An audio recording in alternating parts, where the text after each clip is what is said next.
ஓம் சர்வமங்கள மாங்கல்யே சிவே சர்வார்த்த சாதகே சரண்யே திரையம்பிகே கௌரி நாராயணி நமோஸ்துதே சீர்வஷஸ்வ மாயுஷ்ய மாரோக்ய மாவிதா சோபமானம் மகீயத்தே தானியம் தனம் வசும் பகபுத்திரலாபம் சதசம் வத்சரம் தீர்க்கமாயுகு சதமானம் பவதி சதாயுத் புருஷத் சதேந்திரியே ஆயுட்சேபேந்திரியே பிரதிதிஷ்டதி.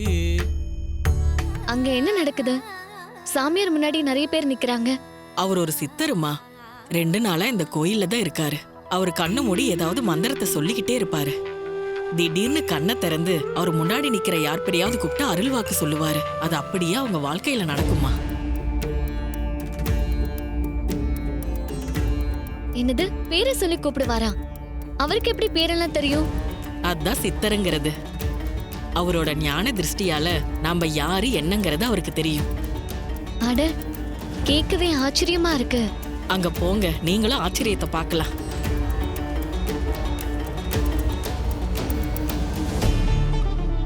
அந்த அம்மா சொல்லிட்டு போறதெல்லாம் பாக்குறப்போ எனக்கு அங்க போய் பார்க்கணும்னு தோணுது. அந்த சித்தர் கூப்பிட்டு ஏதாவது அருள் வாக்கு சொல்றாரான்னு பாப்போம். அதெல்லாம் வேண்டாம், நம்ம போலாம் வா. ஏன் வேணாங்கிற? நாம அங்க போய் தான் பாப்போமே. சித்தர் நல்ல அருள் வாக்கு சொன்னா நல்லதானே? அப்படி இல்ல, நம்ம யாருன்னே அவருக்கு தெரியாது. அவர் எப்படி நம்ம பேரை சொல்லி கூப்பிடுவாரு? அது மட்டும் இல்ல, நீ சொன்ன மாதிரி நல்லதா எதாவது சொன்னா ஓகே. நம்ம மனசு கஷ்டப்படுற மாதிரி எதனா சொல்லிட்டாருன்னா அதையே நினச்சி ஃபீல் பண்ணுற மாதிரி ஆகிடும். அதுக்காக தான் வேண்டாம்னு சொல்கிறேன். நம்ம போலாம் வா. இல்ல, எனக்கு அங்க போய் நின்னு கேட்கணும்னு ஆசையா இருக்கு. ப்ளீஸ் புருஷா, எனக்காக வாயேன். சொன்னா கேளு. சரி வா. தேங்க்ஸ் புருஷா. உன் வாழ்க்கை சிக்கல் நிறைந்தது. உன் திருமண வாழ்க்கை கூட பிரச்சனையில தான் ஆரம்பிச்சிருக்கும். ஆமா சாமி. ஆனா இப்போ கணவனோட சந்தோஷமா வாழ விரும்புற. ஆமா சாமி. அதுக்கும் நிறைய இடையூறுகள் இருக்கு. நீங்க சொல்றதெல்லாம் சரிதான் சாமி.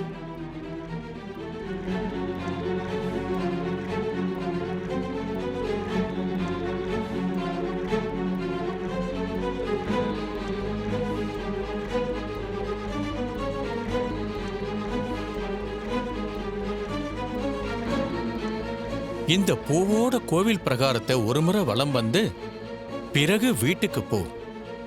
உன் பிரச்சனை எல்லாம் சரியாயிடும். ஓ, ரொம்ப சந்தோஷம் சாமி. நீங்க சொன்னபடியே செய்றேன்.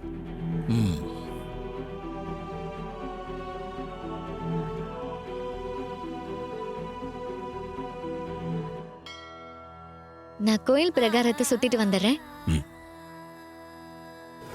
உன் மனைவி ரேவதிக்கு பெரிய கண்டம் இருக்கு. உயிருக்கு ஆபத்தான கண்டம் இருக்கு. என்ன சாமி இப்படி சொல்றீங்க? அதிர்ச்சியா இருந்தாலும் அதுதான் உண்மை. அன்னைக்கு முழுக்கவே உன் மனைவி ரொம்ப ஜாக்கிரதையா இருக்கணும். எந்த ரூபத்துல வேணாலும் ஆபத்து வரலாம். அந்த கண்டத்திலிருந்து தப்பிச்சிட்டா அப்புறம் எந்த பிரச்சனையும் இருக்காது. அவளை அந்த கண்டத்திலிருந்து காப்பாத்துறது உன் கையில தான் இருக்கு.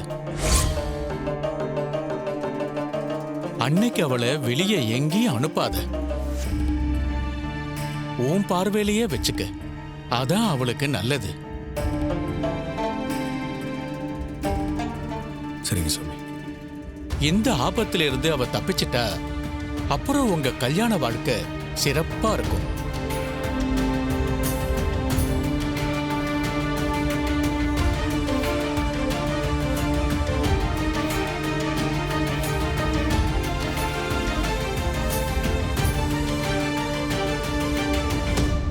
நலம் உண்டாகட்டும்.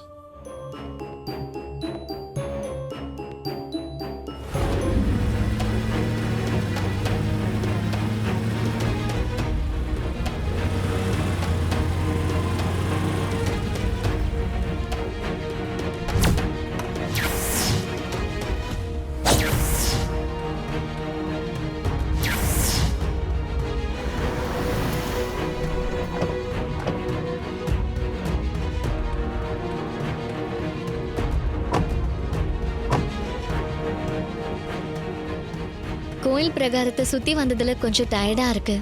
நான் போய் ரெஸ்ட் எடுக்கிறேன். சரி.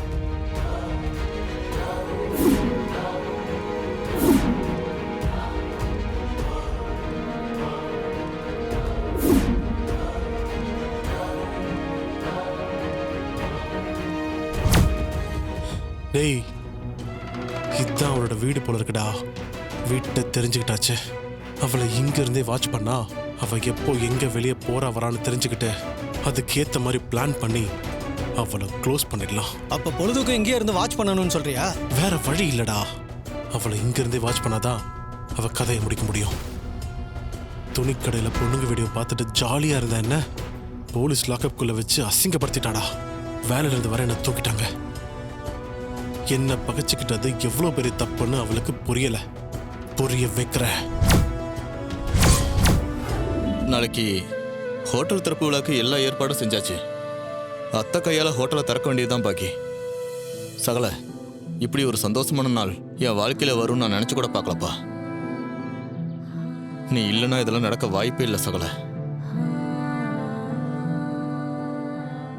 என்ன சகல, ஏதோ யோசனையில் இருக்க? ஏதாவது பிரச்சனையா? நானும் ரேவதியும் கோயிலுக்கு போயிருந்தோம். அங்க ஒரு சித்தரை பார்த்தோம். அவர் சொன்னதான் மனசுல ஓடிட்டே இருக்கு. ஏப்பா, அப்படி என்னப்பா சொன்னார் அந்த சித்தர்? கல்யாண நாள் அன்னைக்கு உன் மனைவி ரேவதிக்கு பெரிய கண்டம் இருக்கு. உயிருக்கு ஆபத்தான கண்டம் இருக்கு. அவளை அந்த கண்டத்திலேருந்து காப்பாத்துறது உன் கையில தான் இருக்கு. அன்னைக்கு அவளை வெளியே எங்கேயும் அனுப்பாத. உன் பார்வையிலேயே வச்சுக்க. அதான் அவளுக்கு நல்லது. இந்த ஆபத்திலிருந்து அவ தப்பிச்சிட்டா அப்புறம் உங்க கல்யாண வாழ்க்கை சிறப்பா இருக்கும். என்னப்பா சொல்ற? சித்தர் ரேவதிக்கு பெரிய கண்டம் இருக்கிறதா சொன்னாரா? ஆமாங்க. இங்க கல்யாண நாள் அன்னைக்கு ரேவதிக்கு ஆபத்து இருக்குன்னு சொல்லியிருக்காரு. எனக்கு எது வந்தாலும் பிரச்சனை இல்லைங்க. ரேவதிக்கு எதுவும் ஆயிடக்கூடாது. தான் மனசுல ஓடிட்டே இருக்கு. சகல, நீ ரேவதி மேல அன்பா பாசமா இருக்கன்னு எங்க எல்லாருக்கும் தெரியும்பா. ஆனா நீ இந்த மாதிரி விஷயத்தெல்லாம் நம்புறாள் இல்லையேப்பா. அப்படி இல்லைங்க. அந்த சித்தர் எங்க 2 பேர் பேரையும் கரெக்டா சொன்னாரு. எங்க கல்யாண நாளும் கரெக்டா சொன்னாரு. அதுக்கப்புறம் அவர் சொன்னதை எப்படிங்க நம்பாம இருக்க முடியும்? சகல, இந்த விஷயம் ரேவதிக்கு தெரியுமாப்பா? தெரியாதுங்க. அவர் என்கிட்ட சொல்லும்போது அவ கோயில் பிரகாரத்தை சுத்திட்டு இருந்தா. அவகிட்ட இதெல்லாம் சொல்லி அவன் நிம்மதியும் கெடுக்க வேண்டாம் தான் நான் எதுவும் சொல்லாம விட்டுட்டேன். சகல, நீ சொல்லாம விட்டதாப்பா சரி.